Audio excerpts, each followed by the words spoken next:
जम्मू कश्मीर में पहली बार डीडीसी चुनाव हो रहे हैं और पहले फेज़ के चुनाव सांबा ज़िले में शुरू हो चुके हैं। परमंडल ब्लॉक में इस समय हम पहुंचे हैं और लोग काफ़ी उम्मीदें लेकर इन चुनावों में भाग ले रहे हैं, क्योंकि पहली बार डीडीसी के चुनाव हैं और सबका मकसद यही है कि 3 टायर सिस्टम जो है वो कंप्लीट होगा और डेवलपमेंट जो रुकी हुई थी उसमें होगी। हमारे साथ पहले वोटर यहाँ पर मौजूद हैं जिन्होंने भी वोट डाला है सबसे पहले, और क्या उम्मीदें हैं इन लोगों को डीडीसी चुनावों से, किस तरह के मुद्दे हैं, इनसे बातचीत करेंगे। क्या नाम है सर? गोपाल कृष्ण। गोपाल जी, क्या सोच कर, क्या मुद्दे लेकर आप इस बार वोट कर रहे थे? मुद्दे हमारे ये हैं कि हमारी डेवलपमेंट होनी चाहिए जी। और अच्छा कैंडिडेट आना चाहिए।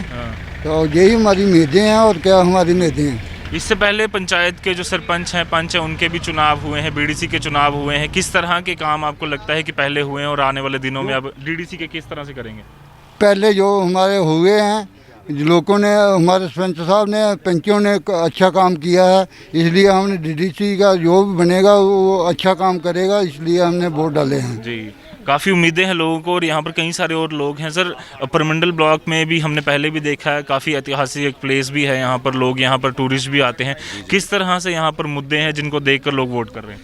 सर, मुद्दे तो बहुत हैं। जहाँ बताने की बात करें तो बहुत ही है। ये एक्चुअली पिछला इलाका है, ब्लॉक परमंडल जो आता है, दूर दराज का एरिया है, पहाड़ी एरिया है। यहाँ पे लोगों की बहुत डिमांड्स हैं, लेकिन कहने का मतलब ये है, हम युवाओं ने जो चीज़ दे के वोट करा है कि हम इस चीज़ को मद्देनज़र रखें कि ताकि जो हमारा आने वाला भविष्य है, स्कूल, हेल्थ, मेडिकल्स, मतलब आल जो सुविधा है वो हमें सारी मिलें।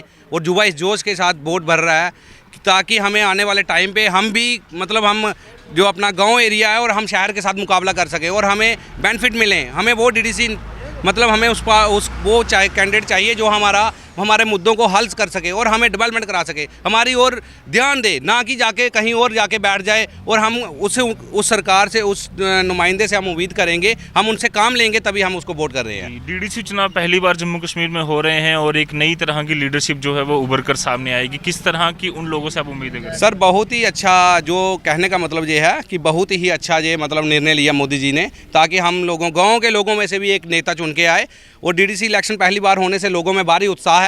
पंचायत सरपंच की इलेक्शन कभी 10 साल, कभी 15 साल, कभी 20 साल के बाद होती थी। हमें आश्वासन है कि हर 5 साल के बाद अब इलेक्शन होगा और डीडीसी का भी इलेक्शन हर 5 साल के बाद होगा। हमें उत्साह ये है कि हमारे गाँव में से, हम लोगों में से ही कोई हमारा बढ़ के नेता आगे आएगा। ऐसा होता था पहले कि कभी कभार, कभी कोई जम्मू से, कभी कोई गांधीनगर से, कभी कोई बाहर से आता था, लेकिन इस बार फर्स्ट टाइम ऐसा हुआ कि हमारे लोगों में से एक नुमाइंदा चुन के आएगा और उभर के सामने आएगा। वो हम लोगों की डिमांड पे उतरेगा, हम लोगों के साथ वो काम करेगा। जी बिल्कुल, काफ़ी उम्मीदें हैं और डीडीसी चुनाव पहली बार में ऐतिहासिक ये मौका है और आर्टिकल 370 हटने के बाद ये पहला ऐसा मौका है जब 73rd 74th amendment Jammu Kashmir में लागू हुई है।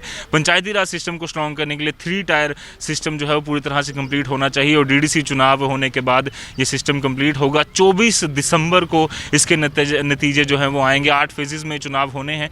पहले फेज़ के चुनाव आज सांबा डिस्ट्रिक्ट में परमंडल में हुए हैं, जम्मू में अलग अलग इलाकों में, और करीबन 43 इलाकों में जो है चुनाव हो रहे हैं। और हम कोशिश करेंगे कि अलग अलग जगह जाकर क्या लोगों का मत है, किस तरह से लोग वोट दे रहे हैं और क्या उम्मीदें हैं उनको डीडीसी चुनावों से, उन पर भी बातचीत की जाए। कैमरामैन कमल सिंह के साथ रजत वोरा, परमंडल, सांबा।